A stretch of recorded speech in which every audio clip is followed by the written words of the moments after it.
Jestem pod wielkim wrażeniem mobilizacji tu w Warszawie, mobilizacji organizatorów. Niskie ukłony. Pani Katarzyna Pisarska, pan Zbigniew Pisarski, organizatorzy tego forum, zaczęli myśleć, mówić, czasami krzyczeć o potrzebie bezpiecznej Europy, o bezpieczeństwie dużo wcześniej, zanim to stało się modne. I dzięki między innymi ich pracy i pracy wszystkich uczestników tegorocznego i zeszłych lat forów, dzisiaj myślimy mądrzej o bezpieczeństwie. Dzisiaj myślimy szerzej, intensywniej. Dzisiaj rozumiemy o niebo lepiej, na czym polega realne zagrożenie w XXI wieku, jak bronić naszej zachodniej cywilizacji przed tym zagrożeniem. Jest wojna. Dzisiaj największym zadaniem, najważniejszym zadaniem wszystkich liderów opinii publicznej jest uświadomić tak do bólu, tak do głębi umysłów i głębi serc całej zachodniej wspólnoty, całej transatlantyckiej wspólnoty, że jest wojna niechciana, miejscami dziwna, nowego typu, ale jest wojna. Nie trzeba sięgać do Tukidydesa, do jego niestety uniwersalnej i wciąż potwierdzającej się tezy, że pokój jest tylko incydentem pomiędzy stanem naturalnym, jakim są konflikty i wojny. To brzmi pesymistycznie, ale też bardzo realistycznie. Jestem z tej generacji, która urodziła się i dojrzewała po wojnie. Wszystko było po wojnie. Wszystko było powojenne. Chociaż ta wojna była na wyciągnięcie ręki. Jej ślady, pamięć o tym, co niesie ze sobą wojna. Kiedy widzieliśmy wstrząsające obrazy z Buczy, relacje gwałconych kobiet, świadków mordu na dzieciach, na starcach, to przypomniały mi się słowa mojej babci, która opowiadała o swoim doświadczeniu w Gdańsku w czasie II wojny światowej. Kiedy widzieliśmy zburzony Mariupol, widzieliśmy polskie miasta. Ja nie jestem aż tak stary, ale kiedy chodziłem do szkoły w moim rodzinnym Gdańsku, to połowę tej drogi to były wciąż ruiny. Ruiny po II wojnie światowej. Wydawało nam się, że to po wojnie to będzie już coś trwałego. Szczególnie w Gdańsku, gdzie powstała Solidarność, obalono komunizm. Wydawało się, że te ostatnie negatywne konsekwencje II wojny światowej zostały unieważnione. Obalenie komunizmu, upadek Związku Sowieckiego, odzyskanie wolności przez Polskę i państwa całego regionu i ten triumf Zachodu. Niektórzy ogłosili koniec historii. Tak, wydawało się, że nie tylko moja generacja, ale także generacja moich dzieci i wnuków także będzie żyła w pokoju. Lepiej, żeby do nas dotarło. Lepiej, żebyśmy nie żyli w iluzji. Nie, pokój nie jest dany raz na zawsze. Pokój nie jest czymś szczególnie specyficznym w tej części świata, wręcz przeciwnie. I dlatego ten namysł nad bezpieczeństwem, nad wojną, nad pokojem, nad wspólnotą Zachodu, namysł, który jest treścią waszych spotkań, jest tak istotny. Ale ważne są oczywiście nie tylko myśli, ale działania. Chcę bardzo wyraźnie powiedzieć i chciałbym, żeby właśnie w Polsce, żeby moi rodacy usłyszeli te słowa. Ta wojna to jest też nasza wojna. Słyszymy często, zarówno tu w Warszawie, jak i w każdym innym miejscu na ziemi. Słyszymy często głosy ludzi, którzy mówią, nie, to nie jest nasza wojna. To nas nie powinno interesować. Niech oni sami tam się zabijają albo rozwiązują swoje problemy, nas to nie dotyczy. Nie chcemy płacić, nie chcemy poświęcać ani naszych pieniędzy, ani naszego czasu, ani tym bardziej życia naszych żołnierzy. Ale musimy mieć świadomość. I nie chodzi tutaj o to, czy ktoś kocha Ukrainę, czy ktoś ma w historii złe czy dobre doświadczenia z Ukrainą. To nie jest pytanie o zwykłą, taką oczywistą i potrzebną solidarność z krajem, który został napadnięty przez agresora. To jest pytanie o bezpieczeństwo i możliwość przetrwania całej cywilizacji Zachodu. To jest nasza wojna, bo wojna w Ukrainie jest tylko częścią tego upiornego projektu, który raz na jakiś czas pojawia się na świecie. I celem tego politycznego projektu jest zawsze to samo. Jak zniewolić narody, jak odebrać wolność poszczególnym ludziom, co zrobić, żeby zatriumfowały autorytaryzmy, despocje, okrucieństwo, brak praw człowieka. Nie będę wymieniał tych wszystkich atrybutów tego, co właściwe dzisiaj dla Putina i jego reżimu, ale także w wielu innych miejscach świata. Dlatego, czy to się komuś podoba, czy nie, to jest nasza wojna. Nie tylko ze względu na solidarność z tymi, którzy są atakowani, ale ze względu na nasz fundamentalny interes. Jeśli tę wojnę przegramy, bo musimy mówić w pierwszej osobie, to konsekwencje tego dotykać będą nie tylko naszego pokolenia, ale także następnych pokoleń. W Polsce, w całej Europie, w Stanach Zjednoczonych, wszędzie na świecie. Nie miejmy co do tego złudzeń. Kiedy mówię, że to jest nasza wojna, to musi mieć też swoje praktyczne konsekwencje. I Polska dość szybko, nie tylko ze względu na geografię i historię, ale też chyba trzeźwą ocenę tego, czym jest współczesna Rosja. Dość szybko zrozumiała, że na bezpieczeństwie nie można oszczędzać. Dość szybko zrozumiała, że solidarność i jedność Unii Europejskiej, NATO, całej tej rodziny transatlantyckiej jest warunkiem absolutnie niezbędnym do tego, żeby nie tylko przetrwać, ale także, żeby pokonać tych, którzy atakują fundamenty naszej cywilizacji. Wiem, że to nie jest proste zadanie i wiem, że warto, i pamiętajmy o tym wszyscy, nie tylko tu w Polsce, umiesz liczyć, licz na siebie. Licz przede wszystkim na siebie. Dlatego podjęliśmy tę decyzję o zbrojeniu Polski i unowocześnieniu polskiej armii na wielką skalę, bo wiemy, że musimy liczyć na siebie. Jeżeli chcemy liczyć na sojuszników, to musimy być pełnowartościowi jako element Paktu Północnoatlantyckiego. Mamy dzisiaj czasami wrażenie, że coś pęka, może pojawiają się jakieś rysy na wspólnocie transatlantyckiej. Wyciągnijmy z tego mądrą lekcję. Nie pytajmy o to, jak utrzymać pełną jedność, jak przekonać na przykład naszych amerykańskich przyjaciół do większego i trwałego zaangażowania w kwestię ukraińską. Przede wszystkim pokażmy, że sami jesteśmy w stanie zmobilizować swoje społeczeństwa, swoje rządy, całą naszą europejską wspólnotę do efektywnego działania.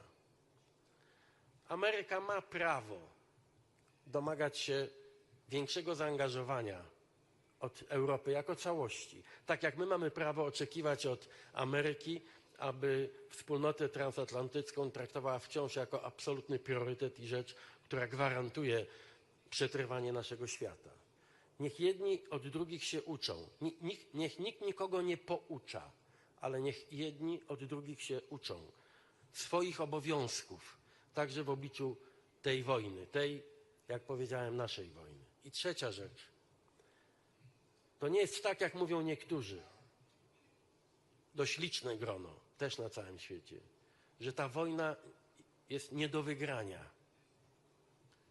Wszystko dzieje się w naszych głowach, bo liczby są tutaj bezdyskusyjne. Jeśli Ukraina, płacąc wielką cenę, tak, tu na tej sali są ofiary tej wojny.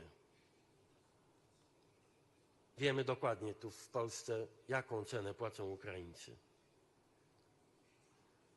Ale płacąc tę cenę, Ukraina równocześnie pokazuje, że nie ma czegoś takiego jak myślenie o kapitulacji.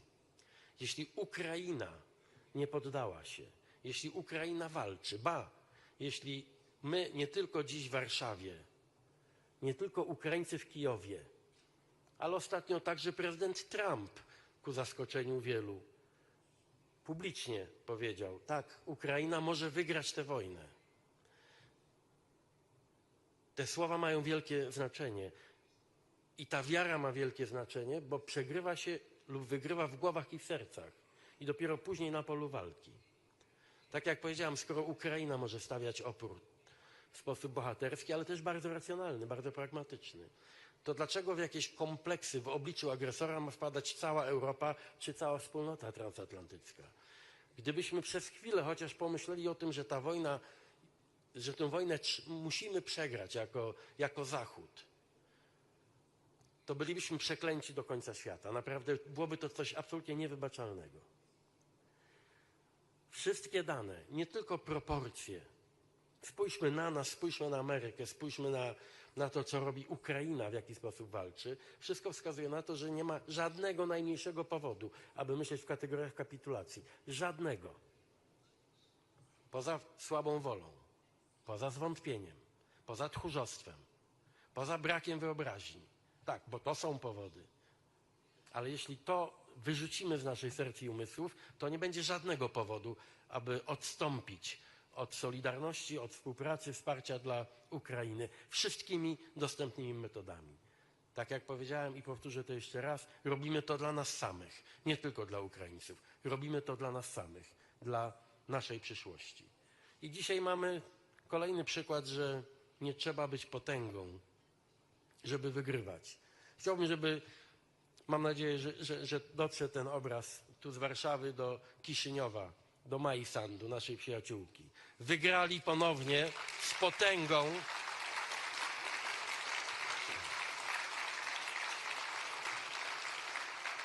Jak być może wiecie, leży mi na sercu Mołdowa, często tam jestem, staram się wspierać demokrację mołdawską od już długich lat.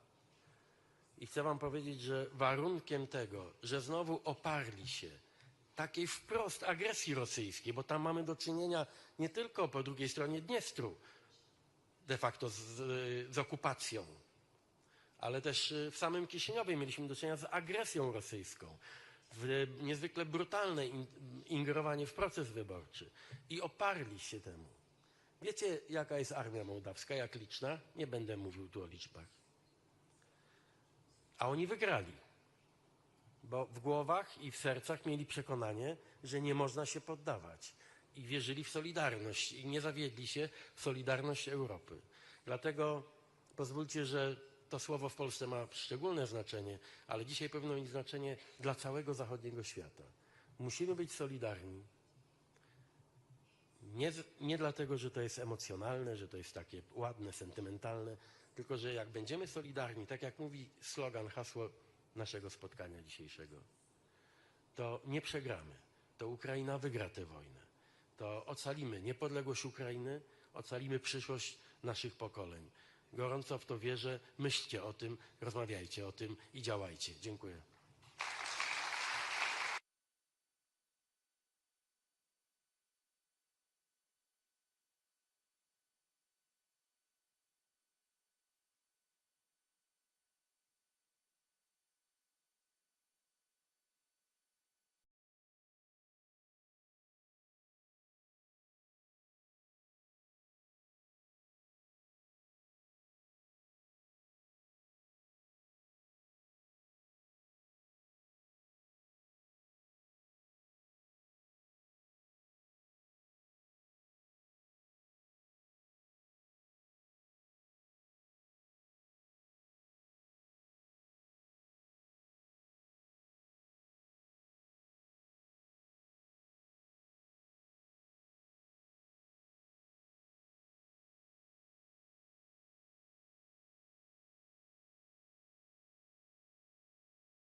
Georgia.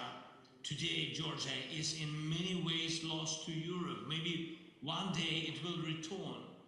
But for that, Europe must not close its eyes to what is happening there and in Belarus.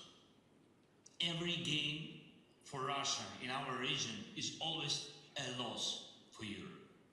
That is why we cannot afford to lose a single day or a single country. After Moldova's elections, we must keep supporting Moldova. After elections, the hardest task is to meet voters' expectations. Europe can and must help Moldova with this for our common interests. Of course, today in Europe, the focus is on immediate threats, and they are serious. But we must not forget the long-term political goals. And regarding the most urgent threat today, this is something faced by many countries, not only Poland, not only the eastern flank, but also northern Europe, and it could affect others too. The response must be joint, fast, and leave no opportunities unused. We are ready to share our know-how and expertise and our military capital help. The drone wave against Poland on the night of September 10 was a test not only for Poland but for all NATO. Russian jets violated Estonia's airspace, and the new drone incidents in northern Europe are another test for NATO as a whole. Russia is testing how far it can go. It wants to shift attention away from the brutal war it countries against Ukraine. Then come the voices asking if Ukraine gets too much support, or if Russia would come down with less attention to Ukraine. These are false voices. Almost all security threats in Europe today come from Russia's destructive actions, from the war Putin refuses to end. So, ladies and gentlemen, Ukraine proposes to Poland and all our partners to build a joint, truly reliable shield against Russian aerial threats. And this is possible. Ukraine can counter all types of Russian drones and missiles, and if we act together in the region, we will have enough weapons and production capacity for these. If Russia loses the ability to strike in the skies, it will be unable to continue the war and will have to look for other ways to coexist. And there is growing evidence that Russia may have used tankers in the Baltic Sea to launch drones. The drones that caused major disruption in northern Europe. If tankers used by Russia are serving as drone platforms, then such tankers should not be free to operate in the Baltic. This is de facto Russia's military activity against European countries. So Europe had the right to close straits and sea routes to protect itself. We expect the 19th EU sanctions package soon. It must be strong to pressure Russia and to show America that Europe will not do less than the United States of America and the President Trump. And I thank you for your support. Europe also needs to move much faster on Russian assets, using them for defense and rebuilding Ukraine. The ideas are there, European and American. They must be put into action. I thank Prime Minister Tusk and Poland and people of Poland for years of support on Ukraine's path to the EU. Ukraine's membership is path of the security guarantees is a huge part for us and for the entire eastern flank. A geopolitical vacuum is always an invitation to Russian aggression. That is why Ukraine must join the EU, and it will. We are doing everything required, and it is important that Ukraine's accession is not delayed by the national politics of this or that country. This is not about what we have already gone through in history. It is about what we all must avoid. And what we must avoid is any dependence on Russia. That is why our independence, our strengths, and our accession to the EU are also your strengths, your independence, and your strong position in the EU. For our part, Ukrainians will not fail. Ukraine will defend its independence and with it, the freedom of its neighbors and a free Poland, of course. Thank you. Thank you, Poland. Slava Ukraini. Ukraina, Slava.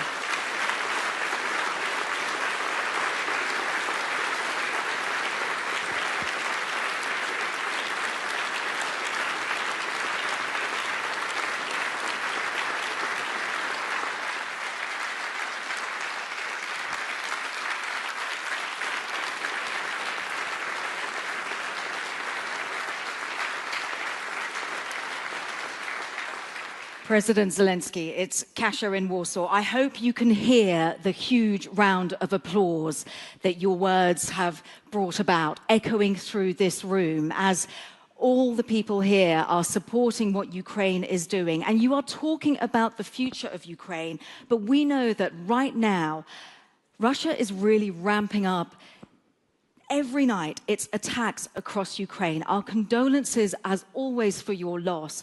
Hundreds of drones doing devastating destruction.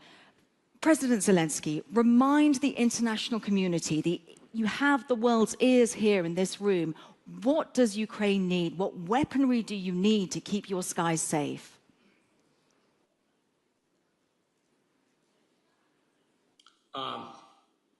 If it's okay, I will answer Ukrainian. Of course. Okay? Of course. Yeah, thank you so much. It seems to me that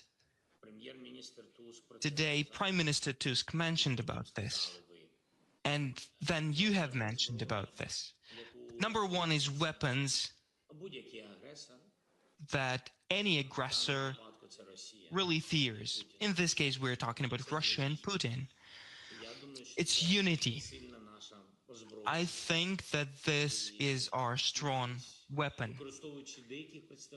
And even using some representatives, even on the European continent, in attempts to divide Europe, to divide European Union, even using that, Russia did not succeed in dividing the majority of the countries. That's why we are strong, and that's why Ukraine has such support. Second, what's needed now, coordination is needed. If we truly want to defend the skies, we're ready for this step. I have said that on that night, in accordance to our data, in this direction, I cannot say that all these drones were meant to enter Poland, but in that direction, there were 92 drones flying. Our air defense forces were downing everything they could. That's a fact. And you're aware that 19 drones entered Polish airspace. If we acted in coordination, I think we would have better results. I'm not saying that this is what has to be done. This is what Ukraine suggests. But we must be very serious about these challenges. We are offering this to cooperate together. Another thing is Pearl program that allows Ukraine to purchase American air defense systems and missiles to them. 7 European countries have already joined this initiative, and we would very much like other countries to join it, and also Poland to support this initiative. This is what will help us to go through this winter. Thirdly, about our future cooperation. Program SAFE, and in my opinion, Poland will use this initiative. I know that Polish leadership has major plans, and we are ready to cooperate in this field. can use this program in the defense of skies. For example, today Ukraine has interceptor drones, and that's a know-how. But please believe me, in 3 months Russia will have all this. This is what the course of this war shows.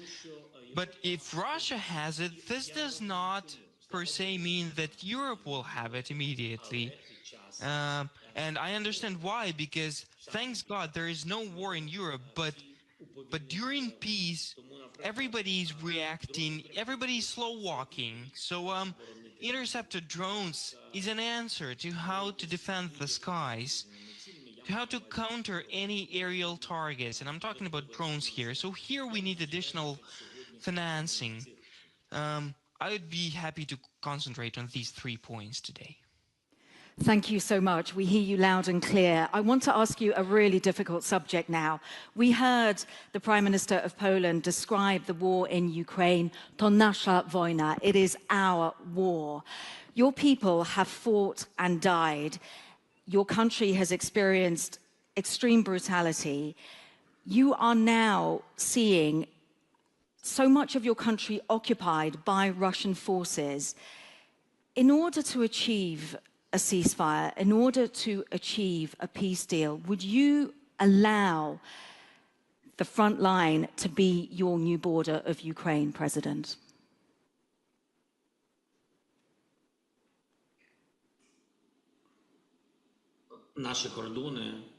Our borders are defined in our constitution. Everybody knows Ukrainian borders that were recognized by all countries in the world and by international law.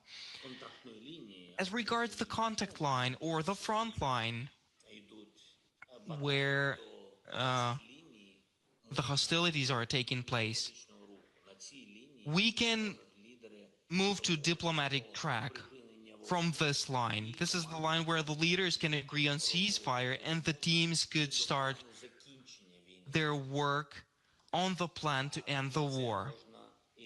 This is what is possible, but Russia will not be drawing new borders in Ukraine.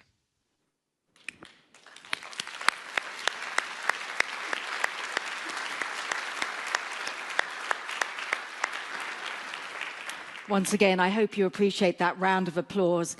Everybody in this room agrees with you, sir. Mr. President, we've seen your relationship with Donald Trump. We've seen it at its lows, we've seen it in better times. Do you feel now that you're hearing the president talking about the possibility of Ukraine getting back its territories, do you have 100% confidence that Donald Trump has your back?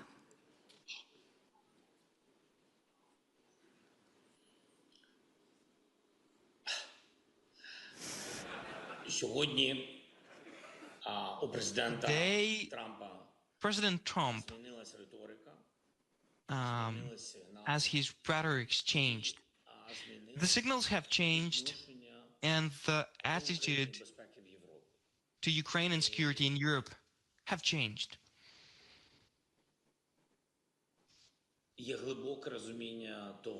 And there is a deep understanding of what's going on the battlefield, and it's important that it corresponds to reality. Reality that we see every day. His attitude toward justice and just responses to Russian aggression against Ukraine, his attitude now is just. This is what I heard from him. This is what was there during our discussions. I cannot say what tomorrow will bring because the world is changing much faster than somebody could have forecasted. So as of today, the stance of President Trump is, in my view, it is truly balanced and it supports Ukraine's stance. Although undoubtedly he wants to be and to remain a mediator between us and Russia in order to end this war. And even on this item, in the fact that he wants to end the war as soon as possible, here Ukraine supports his steps. Our task for today is to preserve the new attitude of the United States of America toward this war, and so that it corresponds to the attitude in Europe. President Zelensky, we have a few more minutes, so I would like to just push you on one aspect that the Belarusian leader, Alexander Lukashenko, has said, that President Putin has potentially a peace deal, that it's supported by the United States. Can you shed any light on that?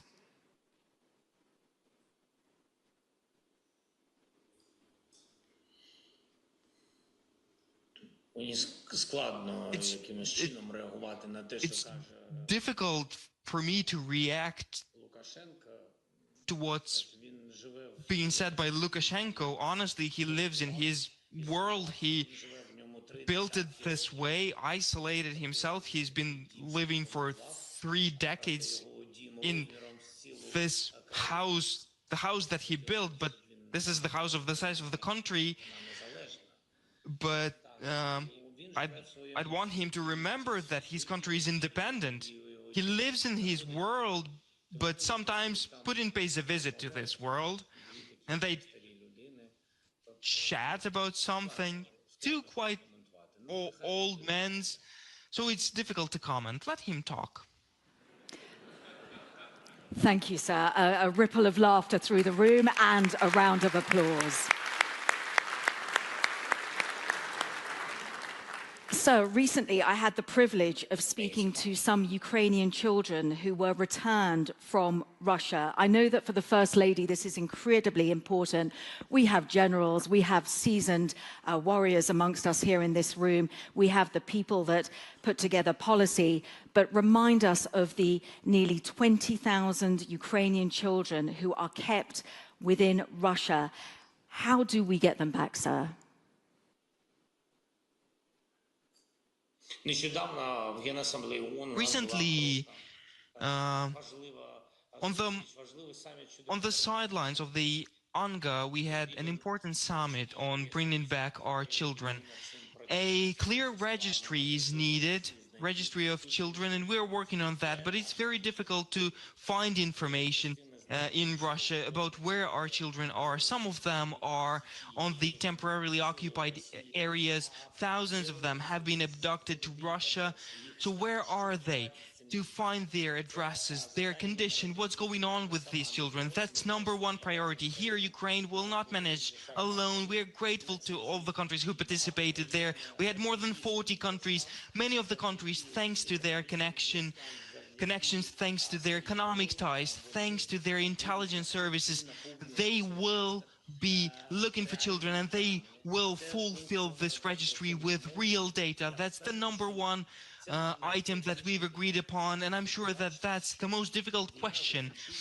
You will see that the war will end, certain questions will be settled, but the issue of children is not for days or months. It's the question for years to come, unfortunately. But I must state this, because here we're talking about tens of thousands of children, and Russia has been hiding them in various ways, definitely illegal ways. So it's very difficult to find them. So the question of registry, the question of bringing them back is very difficult.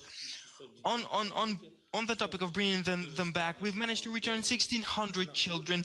It was very difficult to find them, but we found them. And then thanks to political agreements with different countries, from different continents, by the way, we succeeded in bringing 1 child here, 1 child there. And then 1,600 may sound like many, but in comparison with how many we have not returned, that's, well, it's not a full result.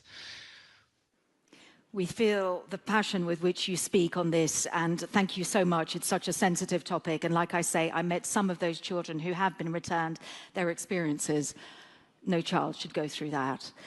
Sir, just as a final thought, you mentioned that the encroaching into international airspace by whether it's the drones of Russia or the jets of Russia, you feel that there is a possibility of a Russian attack on another nation. What more can you tell us about it? What information do you have? Which nation do you perhaps know this could be?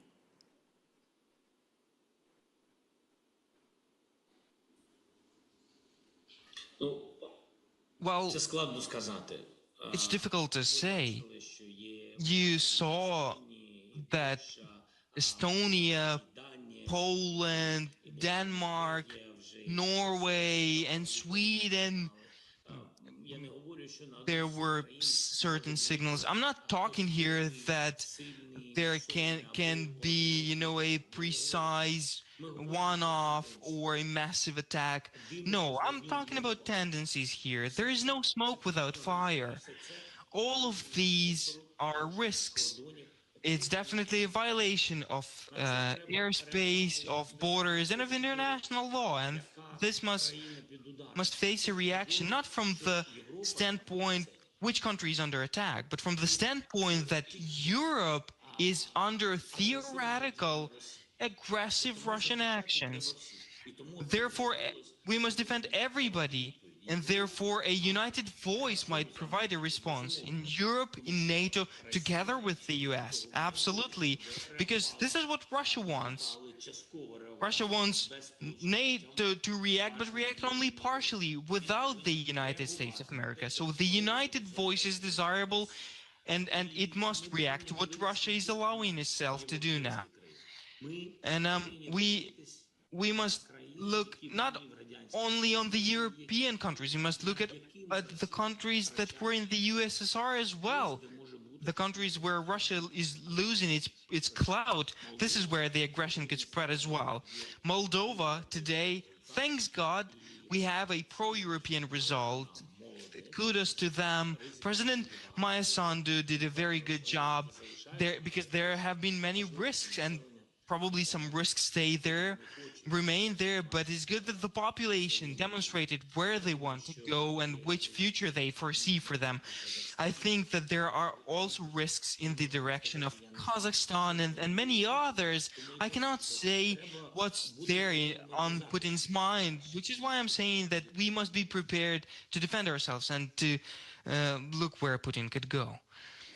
Volodymyr Zelensky, you understand, I had to ask. President of Ukraine, thank you so much for joining us at the 12th edition of the Warsaw Security Forum. Slava Ukraina. Thank you so much. Glory to heroes. Thank you so much. Goodbye.